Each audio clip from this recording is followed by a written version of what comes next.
দ্বিতীয়বার আবার আপনার নিয়ত বদলিল, আবার আপনি দোয়া চাইলেন, আবার আপনার একই আপনার হলো, তাকে মাফ করে দিল।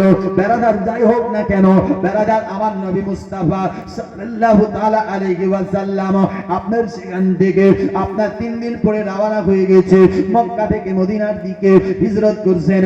আমার নবী চলতেছেন, চলতে চলতে চলতে চলতে বেরাদার 3 দিন হয়ে যাচ্ছিলেন, কিন্তু 3 দিন ধরে আপনার খাওয়া নাই দাওয়া নাই। আমার নবী আর আবু বকর সিদ্দিক যেন না কি চলতেছেন। এই বেরাদার আমার নবী মুস্তাফা ঘোড়া নিয়েছিলেন, কিন্তু ঘোড়ার উপর কোন সময় সাওয়ার হতেন, কোন সময় হতেন না। কেন? আমার নবী জানতেন এই ঘোড়াটারও জান রয়েছে, এই ঘোড়াটারও জীব আছে, এই ঘোড়াটারও আত্মা রয়েছে। আমি যদি ঘোড়ার উপর চলে যাই তাহলে ঘোড়াটাও তো কষ্ট পাবে, ঘোড়াটা তো দুঃখ পাবে। তাই আমার নবী মুস্তাফা ঘোড়াটার লাগামটা ধরে ধরে আমার নবী হেঁটে হেঁটে যাচ্ছিলেন। জোরে বলুন সুবহানাল্লাহ।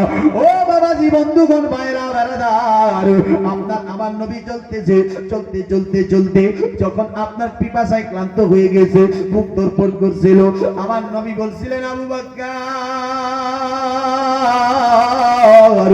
একটু কি খাবার ইন্তজাম হবে না? একটু যদি পানির ইন্তজাম করতো রে, পানি হলে ভালো হতো। বেরাদার আমার নবী মুস্তাফা আবু বকরকে বলছে, আবু বকর, এই জায়গার মধ্যে একটু আশপাশ দেখো তো, এমন কোন বাড়ি আছে নাকি, এমন কোন ঘর আছে নাকি? বেরাদার সেই জায়গার মধ্যে, বেরাদার মরুভূমি এলাকা, পাহাড়ি এলাকা, বেরাদার কেউ নাই। কিন্তু আবু বকর খোঁজ লাগাতে লাগাতে দেখতে পেল একটা বাড়ি আছে, বাড়ি যেটা ঝোপড়ি আপনার বাঁধা রয়েছে, ঝোপড়ি দিয়ে বেরাদার ছোট্ট একটি ঘর। দোস্ত, ওই জায়গার মধ্যে ওটা দেখতে পেতে নাই। আমার নবীকে বলেছিলেন, নবী গো, এই জায়গার মধ্যে একটা ঝোপড়ি আছে। বলছে, আবু বকর, আমি আর চলতে চলতে চলতে চলতে পারছি না, ওই বাড়িতে আমরা একটু আরাম করব। আরাম কি করব? আরাম করব, তারপরে আবার আমরা রওনা হয়ে যাব মদিনার দিকে। দোস্ত, বন্ধুগণ, ভাই, বাবাজিরা, এ দেখেন আমার রাসূল পাক সাল্লাল্লাহু তাআলা আলাইহি সাল্লাম বলছেন, আবু বকর, দেখো তো ওই বাড়ির ভিতর কে আছে। দোস্ত, ডাক দিলেন, তো ওই বাড়িতে একটা মেয়ে ছিলেন, মেয়ে, একটা মহিলা ছিলেন, মহিলা। বেরাদার, যার নাম হলেন উম্মে মাবাদ। কি নাম? উম্মে মাবাদ।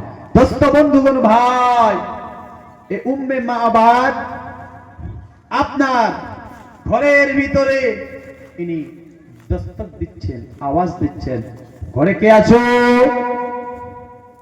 তো বলছে, আমি আছি। আর কেউ আছে? কেউ নাই, একাই। আবু বকর আর আমার নবী ওই জায়গায় থাকা পছন্দ আর করলেন না। জোরে বলুন। আবু বকর সিদ্দিক বললেন, তবে একটু আপনি আমাকে পানি দেবেন, পানি। জোরে বলুন, একটু পানি দেবেন। বেরাদার, বন্ধুগণ, ভাই, ও মেয়েটা ছিল, মেয়েটা,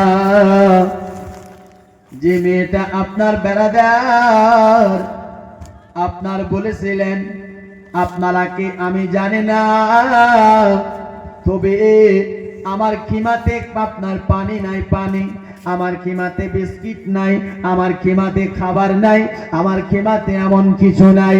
তবে আমার স্বামী ছিল, আমার স্বামী আছে, স্বামী, তবে এই বাড়িতে নাই।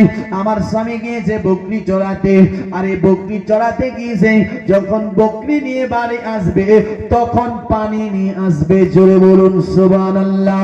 এ বেরাদার, বন্ধুগণ, ভাইরা, বেরাদার পিপাসায় ক্লান্ত সহ্য করতে পারে না। আমার নবী মুস্তাফার নজরে একটা বকরি পড়লো। সে সামনে একটা বকরি ছিল, বকরি, বেরাদার, যে বকরিটার একটা পা ভাঙ্গা ছিল। বেরাদার, এই ছাগলটার পা আপনার ভাঙ্গা ছিল, ছাগলটা কমজোর ছিল, ছাগলটার আপনার বেরাদার চলতে পারতেন না, ছাগলটার দুধ দিতেন না, ছাগলের মধ্যে কোনো শক্তি তাকত ছিল না, অসুস্থ ছিল, পাটা ভেঙে গিয়েছিল, চলতেও পারে না, এই কমজোরি আপনার উঠতেও পারে না। আমার নবী মুস্তাফা বলছে, আবু বকর,